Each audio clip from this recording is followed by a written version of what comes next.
qual é o problema, apresentar a solução e os nossos resultados. Então, para vocês não se cansarem muito, já sabem o que vocês vão assistir, né? Ok, problema, que na verdade são problemas. Descarte incorreto de óleo de cozinha, assim como já foi falado, a contaminação da nossa água potável. Um segundo problema, alta emissão de CO2 por causa do nosso diesel fóssil, aquilo que a gente está tirando da terra, colocando no espaço, no ambiente, no ar, com um sentido único, né? Então a gente está sempre poluindo, ao contrário do que a gente propõe aqui, né? E essa dependência desse transporte, a limitação que a ANP nos traz, ela só permite 14% de mistura do biodiesel no diesel fóssil. Essa limitação a gente apresenta então como solução.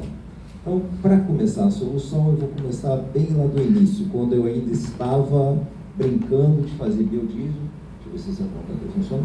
Se não funcionar, à esquerda a gente tem ali uma bancada de laboratório em que, para vocês se sentirem mais confortáveis em relação a produzir um biodiesel, é simplesmente pegar um óleo de cozinha ou um óleo virgem, colocar soda, álcool, misturou, aqueceu e você tem um produto final. Tem até uma ampolazinha ali, essa ampolazinha que a gente não sabe que é uma ampola aqui, que está muito pequenininho, é porque ela separa duas fases. Eu tenho o combustível e a glicerina. A glicerina que é um resíduo, ao mesmo tempo não é, porque ela pode mesmo virar um biogás, né? E com isso seria a química do processo. Para 1 litro, acho que a gente enxerga aqui 1 litro, né? Está muito pequenininho, a gente nunca sabe o tamanho que vai aparecer na hora da apresentação. Mas isso para escalonar, ou seja, para levar a um volume de 3.000 litros, é toda uma história, né? O Adilson ele só trabalhava até aqui, saiu da zona de conforto, teve um convite, né, a princípio do professor Inácio, que era o diretor do CRIT, o Jackson, que estava na prefeitura, e a proposta era receber esse equipamento aqui, que veio da Inglaterra, né? Então, a gente tem um trabalho aqui na Inglaterra, cedendo o equipamento, a prefeitura e a universidade dando a estrutura necessária para isso acontecer. E aí, passar para 3.000 litros. Claro que é outro nível, né? Era muito mais confortável estar no laboratório, mas a universidade com apoio técnico, permitindo, ajudando, participando da elaboração do licenciamento ambiental, que a gente já tem, a infraestrutura, o corpo de bombeiros também, que é algo que a gente tem que primeiro ter para fazer qualquer trabalho, e, claro, a estrutura construída. Está aqui um campinho, que é o CEPTEC, que antes era isso daqui, né? Todo o CEPTEC aqui, que o nosso diretor, o reitor, vai falar daqui a pouquinho, porque no nosso time eu sou um jogador, ele é o time inteiro, né? Somos apenas um case, somos um projeto em um todo. E aqui toda a história criada, dá para entender que não é rápido, né? Isso demora alguns anos, vamos colocar 4 no total, até o momento de hoje. Então, o equipamento, a estrutura sendo montada e o equipamento já trabalhando. Bom, a solução. Essa é a solução, não especificamente, mas no geral, o que a gente pode ter aqui quando a gente tem uma usina de produção de biodiesel? A gente pode ter aquela liberação de 14% que o governo não permite. A gente, então, com autoprodução, a gente poder produzir e usar, a gente está acima do 14%, 30%, 40%, até o Luiz, né, que é um cara muito corajoso, que acertou o tiro dele, né, que ele chegou no B100. A matéria-prima, então, a segunda solução, que a princípio apenas óleo de cozinha, ela, como uso de matéria-prima, é a nossa reciclagem de resíduo, que com uma logística em que a gente acabou de ser falado também, se a gente está com uma logística mais eficiente, não partir do sul e até o norte ou nordeste, e sim trabalhar na porta da nossa cozinha, dentro de Juiz de Fora, a gente tem a possibilidade de chegar a uma economia circular. Então, aquele exemplo, comprar pela internet é muito bonito, mas você traz material lá do Nordeste ou do Sul, isso custa, isso queima, isso polui. E quando você pode usar tudo na sua cidade, é outro nível, né? E essa história do descarte, a gente está caminhando, né? A gente tem um potencial de 110.000 litros, segundo a literatura, por mês, né? E, por fim, a nossa solução, a gente vai levar uma redução de emissão de gases de estufa, A gente vai gerar o crédito de carbono, mas para isso tem que ter o que a Flávia faz hoje, a rastreabilidade, ou seja, desde a primeira coleta, ela sabe onde ela coleta, se é Matias, ela faz um histórico daquilo, e a gente pode ter até o consumo, essa rastreabilidade que vai nos dar a garantia de gerar crédito de carbono. E com isso, o atendimento que a gente chama, que todos, o país inteiro, o mundo inteiro tem que fazer, é o ESG. Bom, aqui fica mais útil mostrar esse esqueminha aqui, que eu e o Fabrício, a gente trocou uma bolinha que a gente estava apresentando, né, o projeto para Michelin, e a gente acabou usando o mesmo slide, né? Então vocês vão ver repetido. Então vou ser rápido. Para a gente entender rapidamente a coleta do lucro, né, o óleo de cozinha, a produção do B100, né, o diesel puro, abastecimento de veículos, que leva à redução de emissões e geração de valor local. A cidade ganha com isso e isso vai se girando e ganhando potência, né? Bom, agora o nosso resultado, infelizmente ali desconfigurou, desculpa, eu devia ter olhado antes que eu cheguei cedo à toa. Mas eu explico, desconfigura muito, né? Eu explico sem precisar ler o que está escrito. Resultados e teste. Para começar, a gente trabalhou com a Empav, né? Agradeço a Empav mais uma vez, que ela nos permitiu utilizar esse caminhão.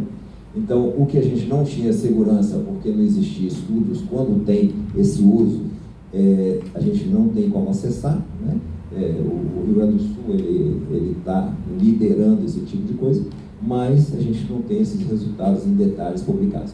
Então, a gente sabe hoje que esses veículos mais antigos, eles têm compatibilidade com o biodiesel. Chegamos até 40%, trabalhamos entre 30% e 40% com a Empav. Depois, avançamos com o ônibus da universidade, que alguns aqui devem conhecer. Estamos hoje com B30, 30% do biodiesel no diesel. A princípio ele é 14%, a gente coloca o adicional, a gente chega a 30%. Falando dos dois, a gente pode dizer que o desempenho, a autonomia está igual ou um pouquinho melhor do que essa mistura 14%. E aí veio o Luiz, com muita coragem, colocou a empresa dele para testar o nosso combustível. Que no dia do teste, de sair com esse combustível daqui para Belo Horizonte, eu não dormi, mas depois foi só alegria, né? Eu tive os resultados, que a autonomia foi excelente, a gente está com digamos aí, uma coisa muito boa na mão, um diamante, né? E lapidado. E quais são as possibilidades futuras? O que a gente vai querer agora fazer com o que a gente tem? Escalonar, claro, replicar, se possível, que as outras cidades, de preferência uma cidade com um porte da nossa, porque a gente tem uma capacidade de coleta muito grande, e estudar a geração de crédito. Estudar. Obrigado. Estudar a geração de crédito, ou os CBIOS, que são parecidos, mas diferentes, mas dá no mesmo, são todos redução de emissão, e com isso ser até remunerado para tal. Bom, essa pergunta foi feita pela Flávia quando ela me convidou, e eu criei só uma resposta para ela, para atender exatamente o objetivo que a gente tinha, depois de mostrar o que eu tinha como resultado de um projeto de 4 anos. Balanço da trajetória e impacto para Juiz de Fora. Resultados alcançados. Impacto ambiental e social gerado. Transformação de resíduo urbano em uma solução energética limpa e circular. Redução das emissões de gases de efeito estufa. São todos os resultados, assim como o potencial de crescimento do projeto, já que o projeto está aí, funcionando, com resultados. A cada dia o Luiz me mostra um resultado melhor, porque o caminhão está na estrada e a gente vem reproduzindo. E a cada dia eu mostro resultados melhores para ele também, que a gente chegar no 94% de redução. Isso só é possível por causa do nosso círculo fechado. Então, a gente está todo num local bem próximo. Até é engraçado que a usina ela fica a menos de 500 metros em linha reta da Ibor, né? Então, é muito fácil a gente fazer o abastecimento e isso nos dá esse 94%. Impacto visível, já foi falado na apresentação anterior, né? As transportadoras adotando e transportadoras batendo nossa porta para fazer, para copiar o Luiz. Isso é muito bom. Então, a gente tem também visível, solução sustentável que contribui com metas de descarbonização, projeto ali, inovação tecnológica com responsabilidade ambiental e fortalece o Fabrício, que é o Partec, o FJF que vai ser falado agora. A gente está ao contrário, né? Estamos falando menor, vamos chegar no maior. Se eu tivesse que resumir tudo o que foi feito até agora, eu poderia usar essa frasezinha aqui. Criamos um modelo de economia circular replicável. Mostramos que somos capazes, né, na cidade de Juiz de Fora, estar com essa economia circular, com o biodiesel, com o óleo de cozinha, e isso tem tudo para ser replicável. Eu acho que é muito importante também mostrar esse slide final, porque aqui estão a maioria das pessoas que participaram, eu vou falar cada um, né?